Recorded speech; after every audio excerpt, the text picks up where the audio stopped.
All speakers this year come from a diaspora with maybe one or two possible exceptions. The diaspora could say to have three centers: America, the continent, and the British Islands. This year, we celebrate the theological contribution of a diaspora for the future of Orthodox theology. In a special way, we also celebrate the particular importance of the British Islands. Without any doubt, I would argue that the diaspora has been heavily dependent on what happens and happened in the British Islands. It's a bit funny today to talk about the British Islands with an election going on, so everyone is laughing now. And continentals sometimes make fun of the self-confidence that British people, and especially English people, seem to carry with them. British insularity and self-belief was famously demonstrated by the old 1940s newspaper headline, "Fog in Channel, Continent Cut Off." Once again, this seems to be in the foreground in the present upcoming election for the House of Commons and the potential famous exit by Britain from the continent. In the context of this, it seems strange, at least this gathering here in this background, and almost funny that this year's award is more or less a celebration of British Orthodox contribution to Orthodox theology and Eastern Christian studies. But insularity is far from a contribution we see in Orthodoxy from the British Islands. Instead, it is characterized by openness, humor, belief in the future, a dialogue, communication, and an orthodoxy open to the Western Christian world. And the famous Nestor for this development in the British Islands is now sitting here on my right hand, Metropolitan Kallistos. He is in many ways the father of the British Orthodoxy and the way we have approached Western Christianity from the Orthodox side. And it could have been different if it wouldn't for people like Metropolitan Kallistos, Andrew Love, John Beer, and many others. It has shaped an openness towards studies at universities and a way of approaching dialogue and communication that would not be self-evident without the contribution of the British Islands. So, instead of insularity, we celebrate openness, dialogue, and communication this year. And we cannot do it without opening this conference with Metropolitan Kallistos. Welcome, Metropolitan, Your Eminence.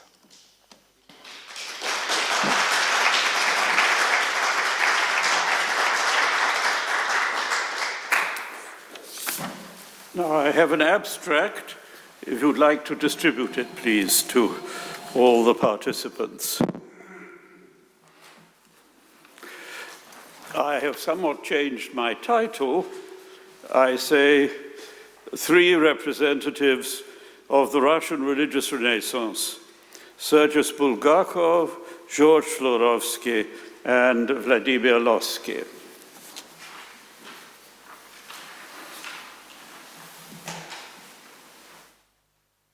I'll wait till you get the abstract.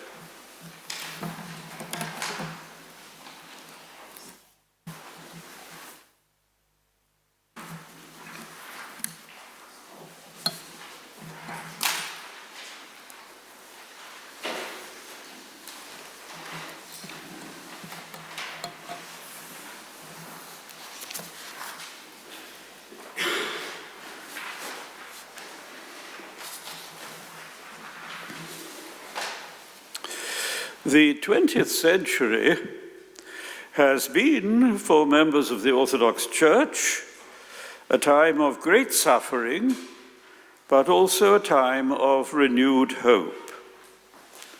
Two severe trials befell the Orthodox people at the start of the century: the Bolshevik Revolution of 1917 and the Asia Minor disaster of 1922 to 23, followed by the tragic exchange of populations. Yet Christ is the Lord of history, who in his compassion brings good out of evil. This is notably the case with the 1917 Russian Revolution. For, as a direct result of the collapse of the Orthodox Empire of Russia and the bitter persecution of the Church that followed, enormous numbers of Russians fled to the West. And in the Russian diaspora, more particularly in Paris, there occurred during the period 1920 to 1945 a remarkable flowering of Orthodox theology, a creative renewal of our holy tradition, from which we in the 21st century are still benefiting. This afternoon, I will attempt to assess three aspects of the influence of 20th century Russian theologians upon the 21st century. When I was ordained priest 53 years ago, I asked the bishop who ordained me for his guidance concerning my future ministry. Always have 3 points in your sermon, he said. He was not the first person to give such advice, not less and not more. So today I shall follow his instructions and have 3 points in my address. Actually, I find that it is quite enough to have only 1 point in a sermon, and I fear that all too many of the sermons to which we listen have no point at all. When I was consecrated bishop, I likewise asked the presiding hierarch for his guidance in my future episcopal ministry.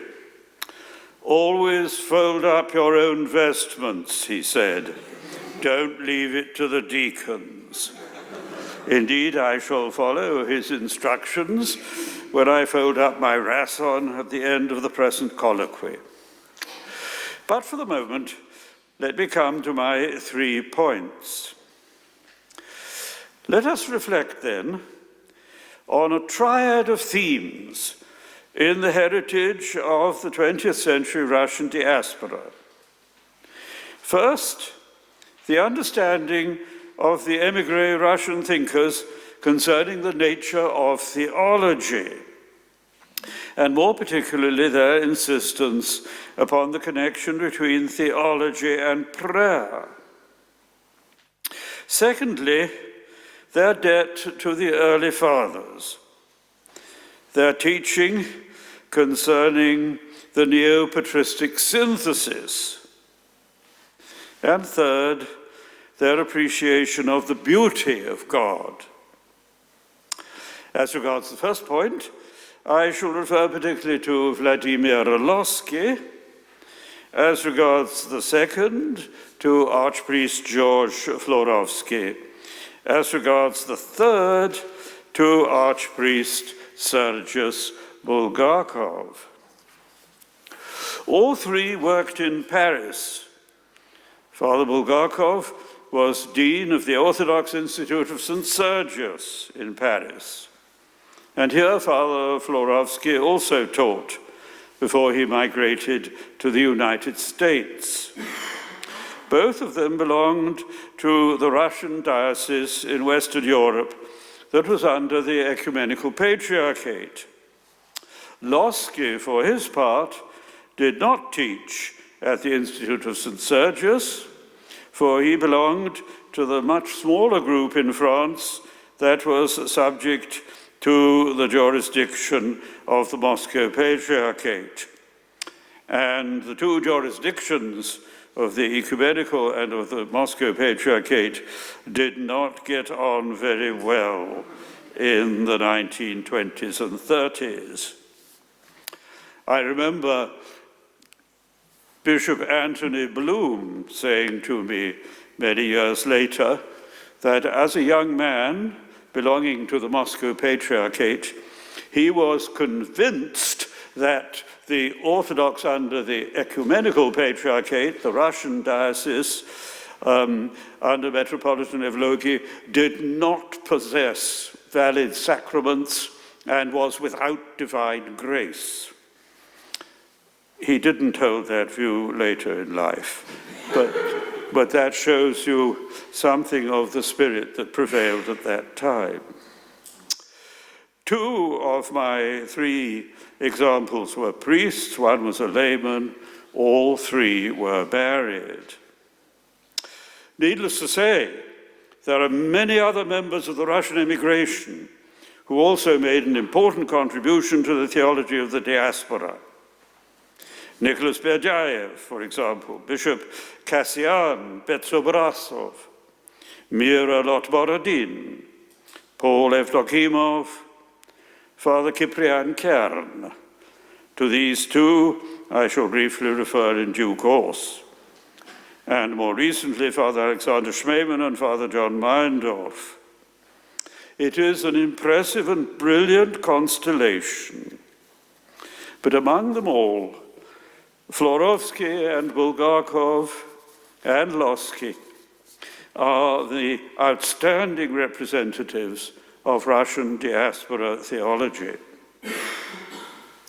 I'm happy to be speaking about them at this symposium in honor of Father Andrew Louth, for we may regard him as a true continuator in the 21st century of all that was best in these three thinkers.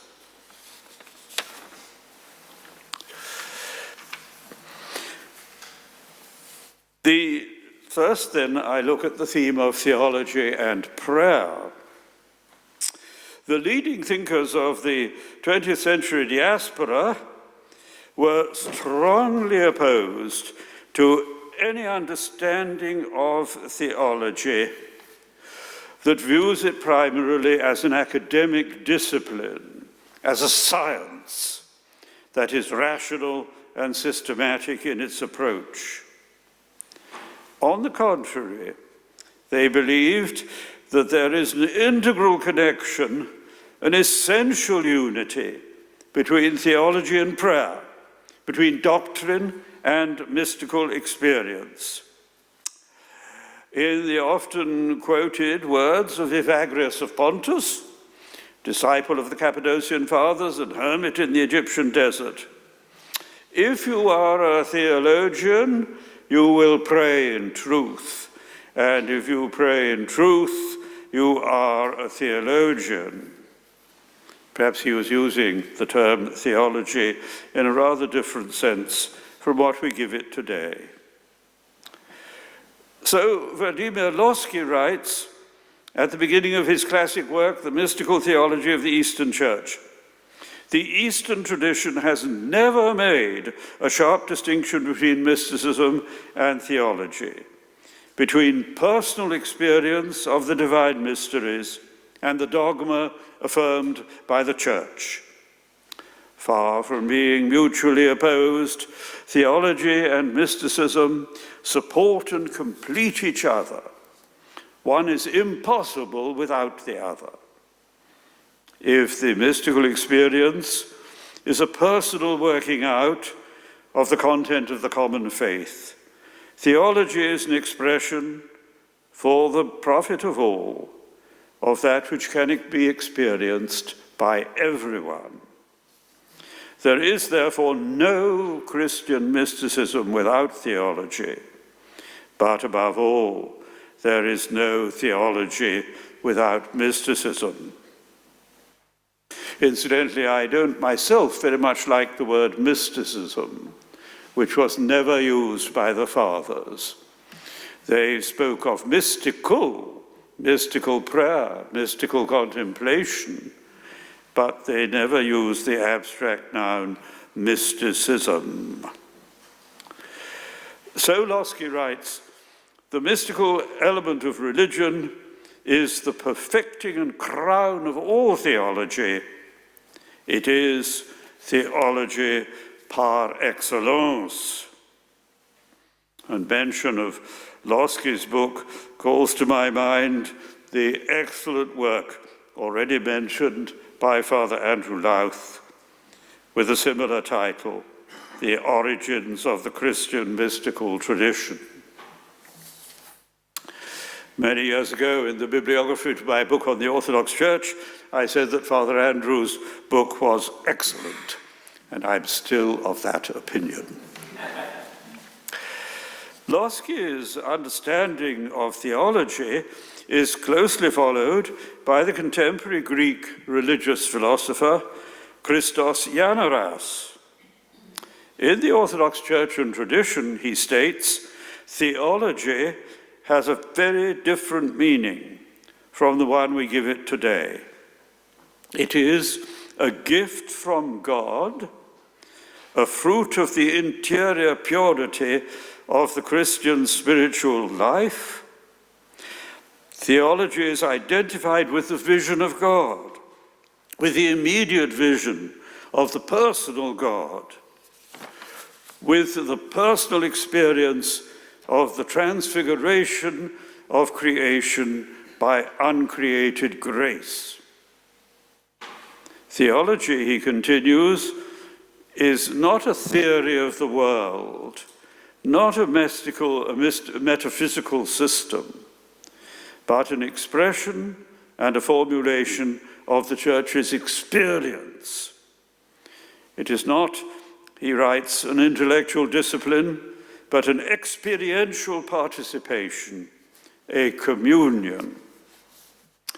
Let us notice here the key words personal experience, interior purity, the transfiguration of the created world, and the vision of God. Yanaras is making the same fundamental point as Lossky. All authentic theology is ultimately mystical theology.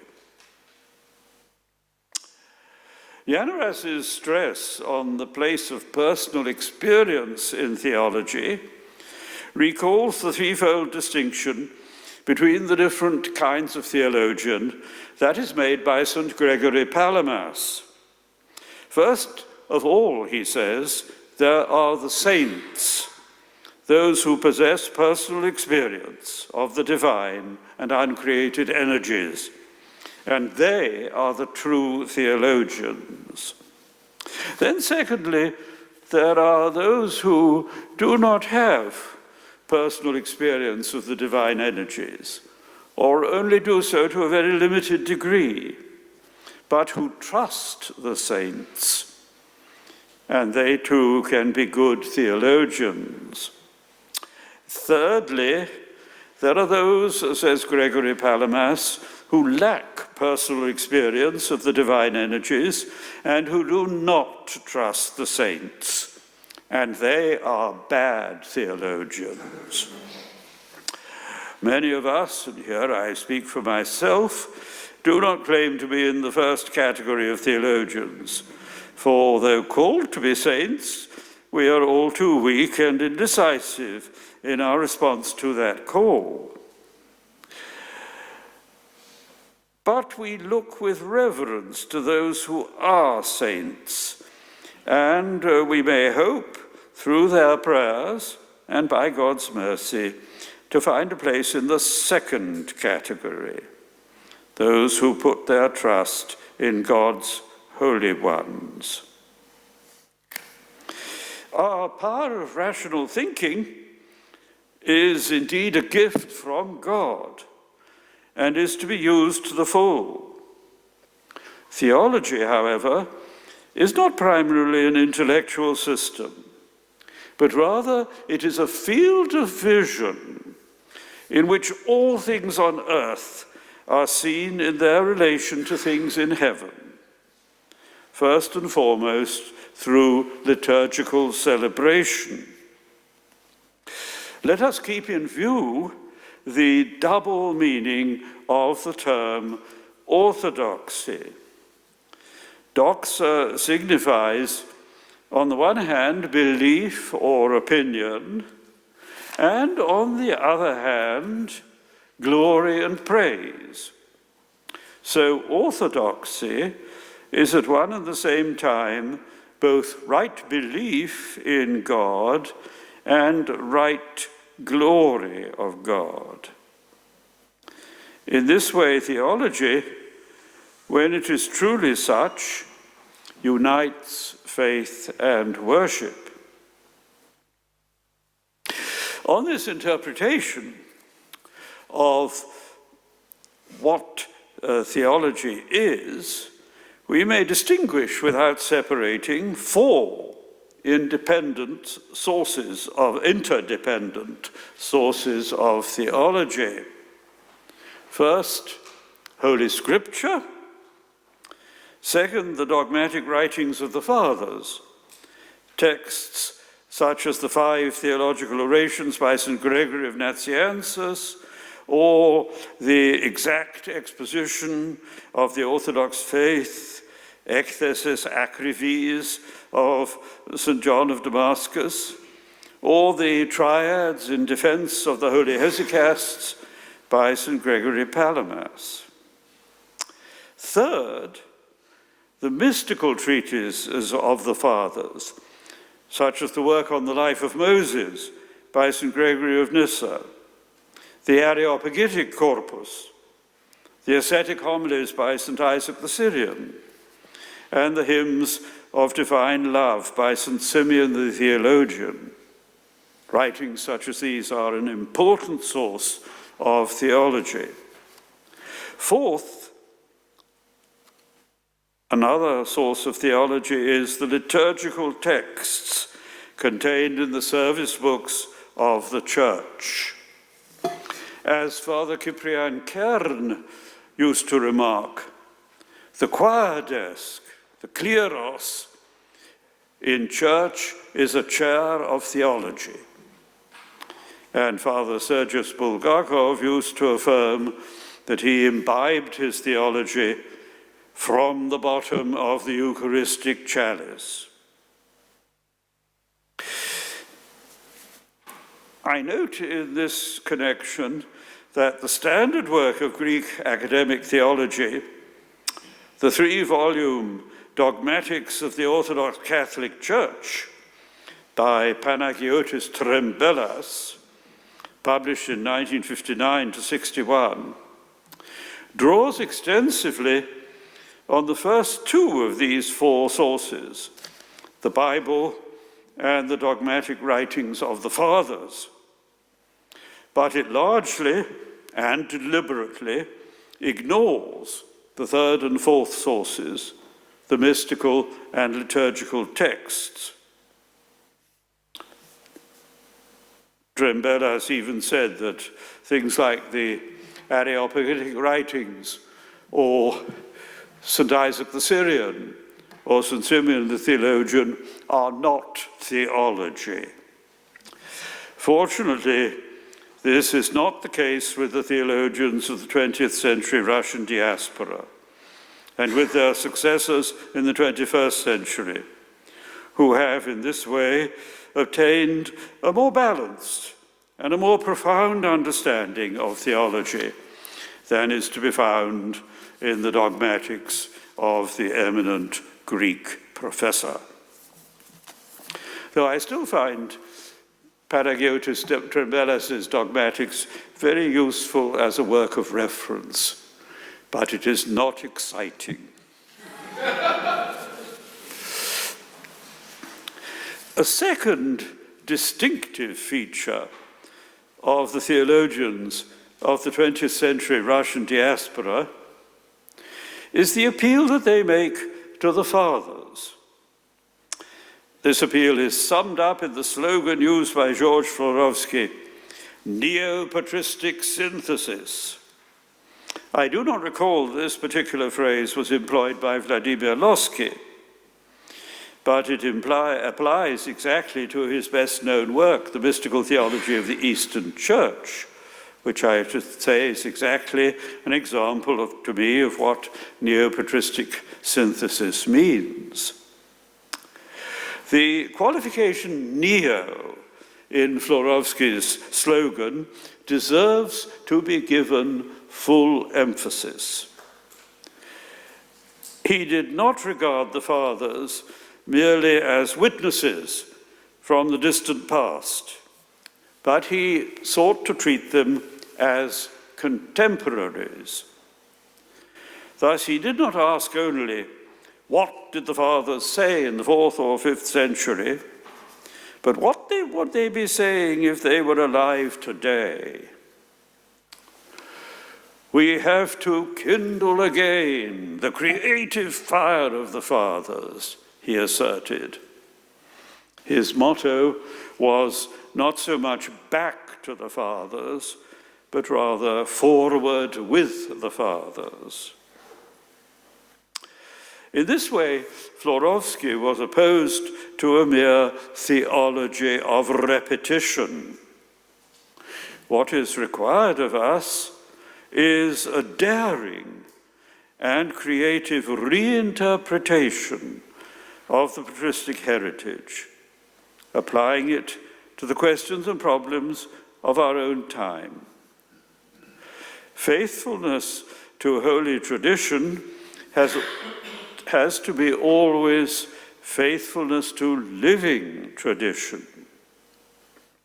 We are to treat the patristic heritage not just as a venerable collection of accepted statements, but we are to look beyond the letter to the inner spirit, so that we acquire what Florovsky called the patristic mind. The word he uses for mind is phronima. As he insisted, to follow the fathers does not mean just to quote them. To follow the fathers means to acquire their mind, their phronima. Elsewhere, referring to this patristic phronima, Florovsky spoke of the existential attitude and the spiritual orientation of the fathers. Beneath the bewildering variety of trends and tendencies in the patristic era, we are to discern the fundamental unity and cohesion of the fathers' teaching. That is why, along with Neo, Florovsky used the term synthesis. At the Anglican Orthodox meeting in Moscow during the summer of 1976, I recall how a member of the delegates raised the question, what was meant by the phrase, the mind of the fathers? One of the Anglicans present, the Reverend Mark Santa, later bishop, provided an excellent description. The fathers' method of theology, whereby theology is linked with prayer. The representative of the Church of Greece present at that meeting, Professor John Romanides, endorsed this definition. He didn't always agree with what other people said, but let that pass. He said, that is precisely what I mean by the Father's theological method.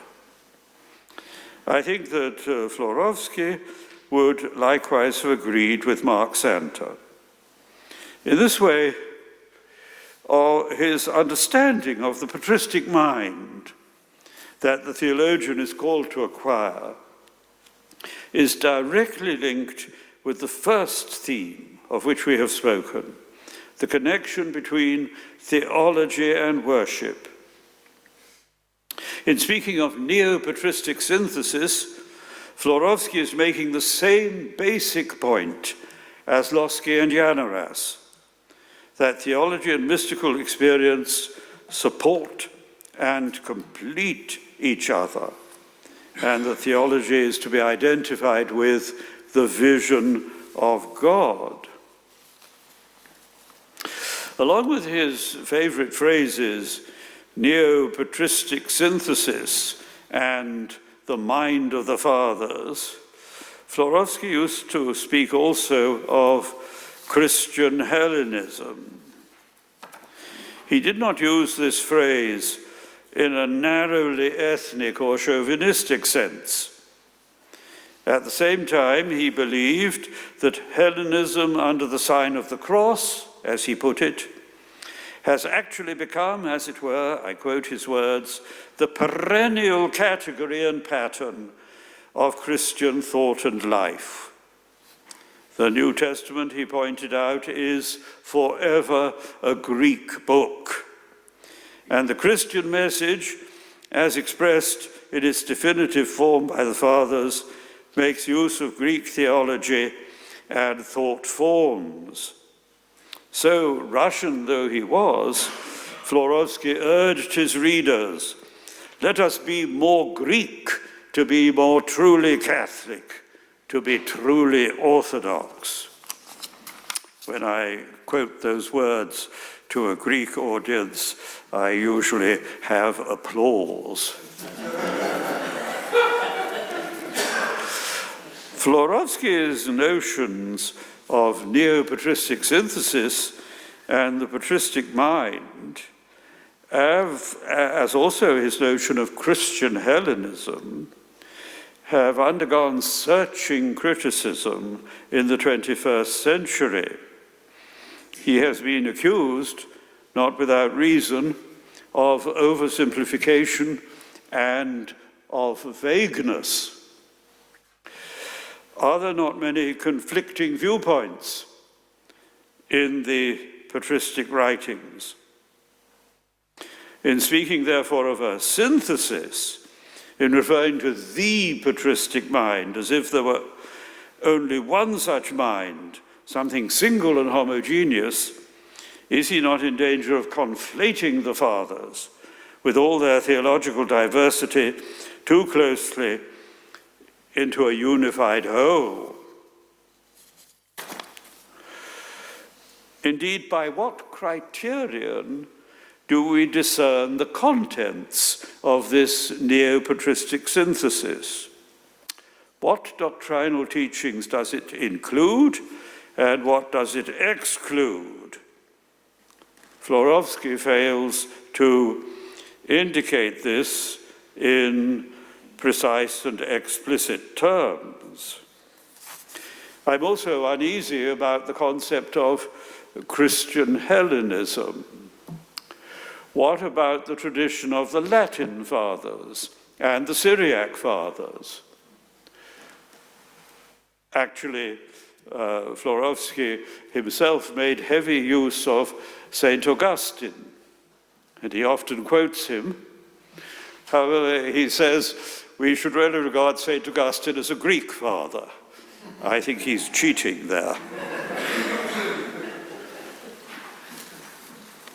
Nevertheless, despite these shortcomings, Florovsky has provided us in general terms with an inspiring charter for theological inquiry, a charter challenging in its possibilities and deeply orthodox in its principles. Certainly, it is a program that has inspired me personally in my study and writing over the past 60 years. Three leading Greek theologians during the past half-century, Metropolitan John Zizioulas of Pergamum, Father John Romanides, and Professor Christos Yanoras, all belong, in a broad sense, to the movement of neo-patristic synthesis, advocated by Florovsky. Metropolitan John Zizioulas, in particular, studied under Florovsky and dedicated his book, Communion and Otherness, to Florovsky's memory. The concept of Romeosini, as developed by Romanides, bears some similarity to Florovsky's Christian Hellenism, although Romanides goes much further in his development of this theme than Florovsky does. Thus, with good reason, it can be claimed that Florovsky's influence continues to be dominant during the 21st century. Now I come to my third theme, divine beauty.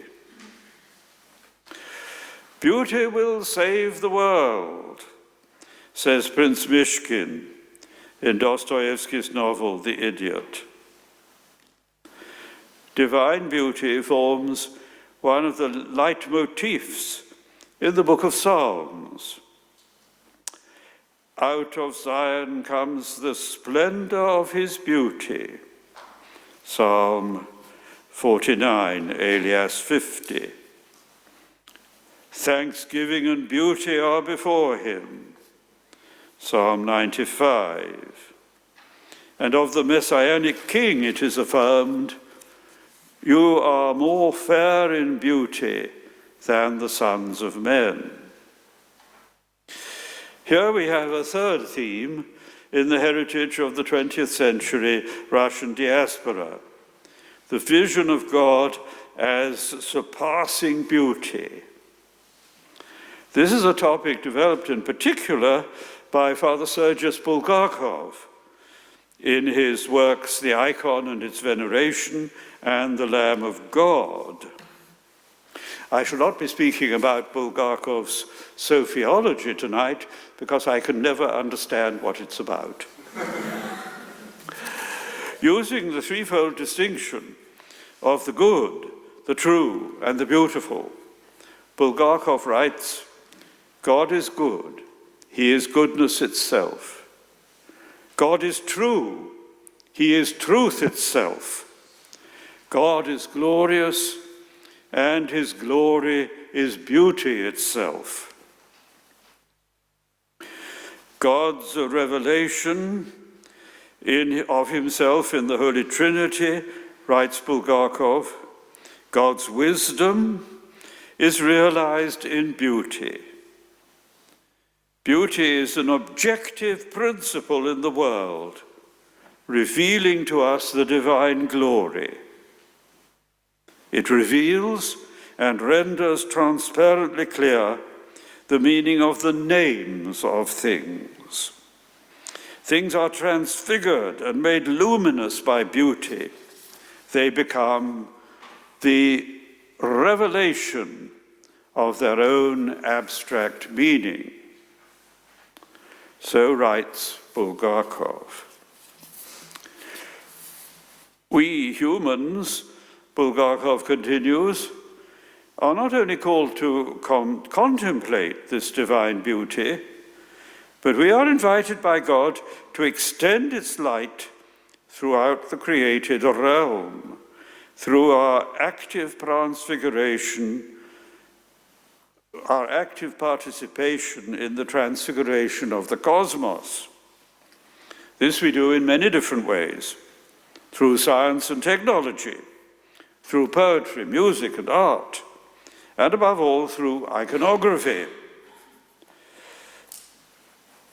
Writing of obrazca, or religious pictures, another member of the Russian diaspora, Nicholas Zernov, states that the icons, or obrazca, were, I quote, not merely paintings.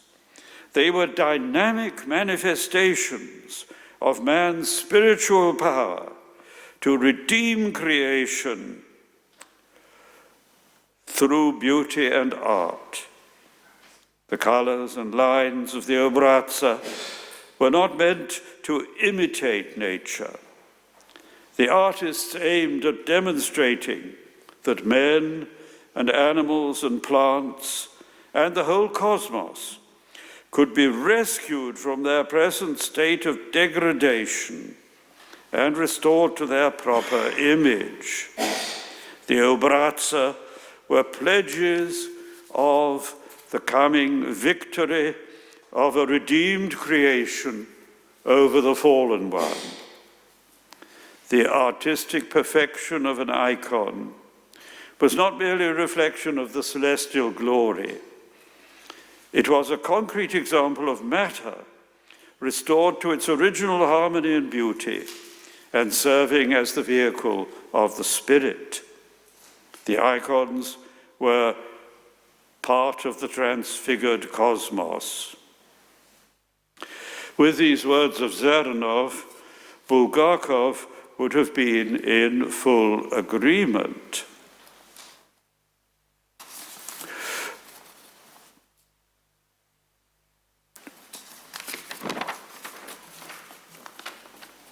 We may ask how beauty is different from truth and goodness. Here I think we may reflect on the Greek word for beauty, or the beautiful, kallos. And that is related etymologically to the verb kaleo, I call. The distinctive element of beauty is that it is attractive. Truth and goodness are not always attractive, but beauty calls out to us. Beauty draws us to itself, and beauty in this way expresses the attractiveness of God.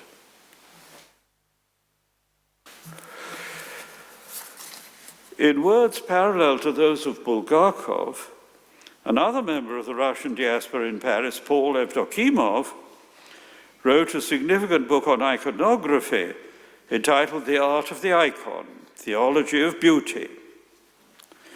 Drawing the world out of nothing, writes Evdokimov, the Creator, as a divine poet, composed his symphony in 6 days, the hexahemeron, and in each of his acts he saw that it was beautiful. Here Evdokimov has in mind Genesis 1:31, usually translated, God saw everything that he had made, and behold, it was very good.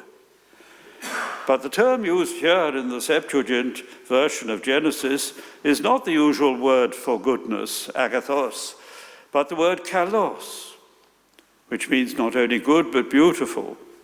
And so to convey the full text of the Genesis phrase, the full sense of the Genesis text, we might say, and God saw everything that he had made, and behold, it was altogether good and beautiful.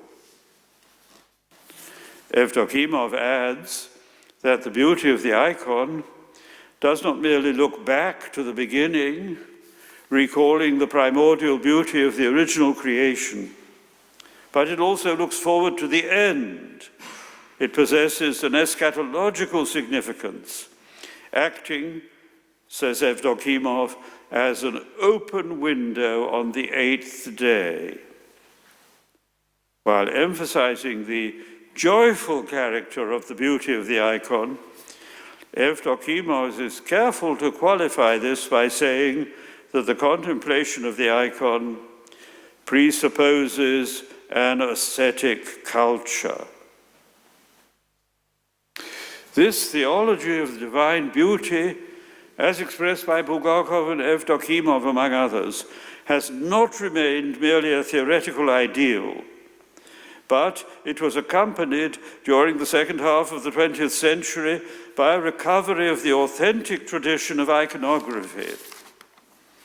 In Russia, as we know, from the 17th century, and in the Greek world from the 19th century, icons came to be depicted in a realistic westernizing style, copying Renaissance artists such as Raphael or Murillo.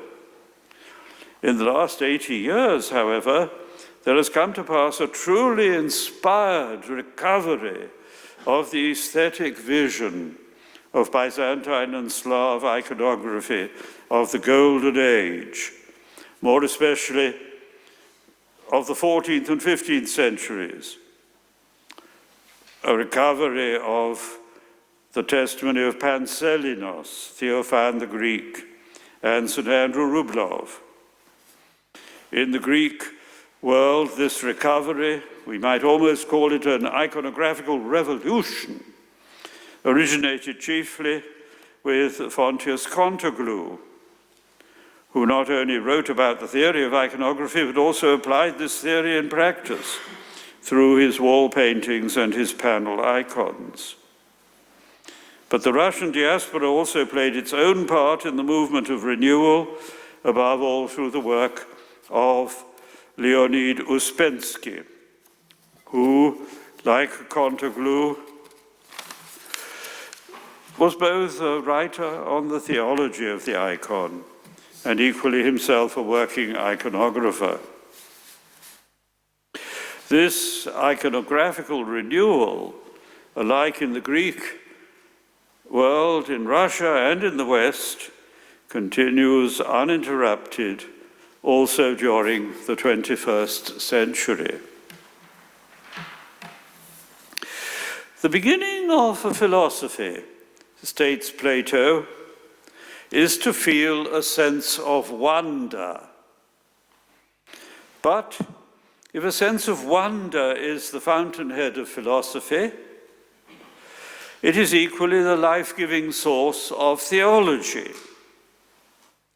Without this feeling of transcendent amazement, we shall never be first-class scientists and we shall never be creative theologians. The luminaries of the Russian diaspora, Vladimir Lossky, with his insistence on the bond between theology and prayer, George Florovsky, with his program of Neo-patristic Synthesis, and Sergius Bulgakov, with his dedication to divine beauty, have each in his own way done much to awaken this sense of wonder throughout the Orthodox world and far beyond it. All of us have serious reasons to be unfailingly grateful to them. May their memory be eternal. Thank you.